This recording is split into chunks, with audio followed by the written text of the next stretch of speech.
The scrap heap on wheels, which in this world for some reason they called a car, shuddered to a halt.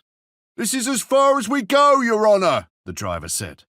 It was a wonder we got this far, but all credit to the road maker, the massive piece of kit that now stood by the village gate. It had laid down a broad track 20 kilometres long, mercilessly felling trees and compacting snow. A troop carrier with the emblem of the Empire on its side stood behind the roadmaker, and 4 men with swords and automatic rifles smoked beside its massive wheels.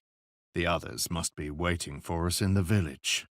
I opened the door and jumped out. "The happy subjects are ready to welcome their new master," said Big Yalmer, appearing beside me and pointing at 2 locals who stood by the open gate. My red-haired steward wore a smile, as usual. He was probably alone in sharing my approval of the proceedings.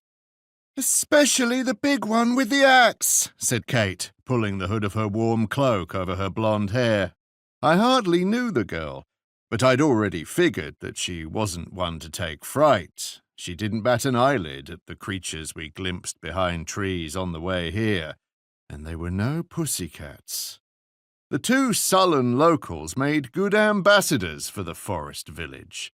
It had the stern, military aspect we had been told to expect. There was a 3-metre wooden wall around it, and each of the houses inside the wall crouched behind its own tall fence. 2 more vehicles pulled up as we surveyed my future fief. A second Imperial truck with my things, followed by my own personal armoured car. At least the locals called it an armoured car, but the joker who called it a mutant cross between a bus and a tractor was nearer the mark. Still, the lack of roads hereabouts made it essential, and I didn't regret the half of my purse that I spent to buy it. A short-cropped, brown-haired man of 35 jumped down from the metal mutant. Vlad, the head of my personal guard. "Yalma, see to the unloading! Vlad, Kate, come with me." We walked past the Imperial soldiers, who were relaxing, ready for an evening in the bar when they got home, and headed for the gate. The villagers, both of them men, were dressed in identical leather trousers, jackets, and tall black boots. Their boots were indistinguishable, so the village must have at least one good tanner. "It's a fine place," I smiled broadly. "Huh?" The men looked at each other in surprise.